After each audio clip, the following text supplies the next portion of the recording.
Bangladesh premier লিগের ১২তম আসর মাঠে গড়ানো নিয়ে শঙ্কা ছিল। অবশেষে ৬ দল নিয়ে ১৯ ডিসেম্বর থেকে বিপিএল শুরুর ঘোষণা দিয়েছে বাংলাদেশ ক্রিকেট বোর্ড। ৩০ নভেম্বর ক্রিকেটারদের নিলামের জন্য ১৬৬ দেশি ক্রিকেটারের নাম রাখা হচ্ছে।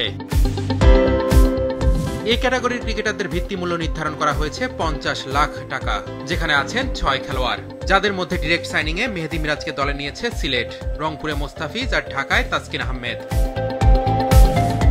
ক্যাটাগরি বিতে আছে ২০ ক্রিকেটার, যাদের মধ্যে হাসান মাহমুদ, সোহান, শেখ মেহেদী, তানভীর ইসলাম, সাইফ হাসান, নাসুম আর সৌম্য ডিরেক্ট সাইনিংয়ে এরই মধ্যে নিজেদের দল চূড়ান্ত করেছেন, যাদের ভিত্তিমূল্য ৩৫ লাখ টাকা।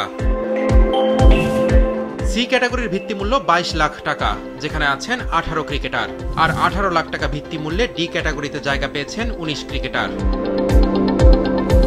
এছাড়াও এবারে নিলামে অংশ নিতে নিবন্ধন করেছিলেন ৫০০ বিদেশি ক্রিকেটার। যাচাই বাছাই শেষে ২৫০ জনকে চূড়ান্ত করেছে বিপিএল গভর্নিং কাউন্সিল। টানা তৃতীয়বার অর্জন করেছে দেশের সেরা সুপার ব্র্যান্ড স্বীকৃতি বসুন্ধরা টিস্যু। নিলামে ৫০ জন লঙ্কান ক্রিকেটার ছাড়াও পাকিস্তানের ৪৫ ক্রিকেটার আছেন। এছাড়াও ভারতের ৩ ক্রিকেটার নিলামের জন্য দিয়েছেন সবুজ সংকেত। ২৫০ জন বিদেশিকে ৫ ক্যাটাগরিতে ভাগ করা হয়েছে। এ ক্যাটাগরির ভিত্তিমূল্য ধরা হয়েছে $৩৫,০০০। বি আর সি ক্যাটাগরির ভিত্তিমূল্য $২৬ ও $২০,০০০।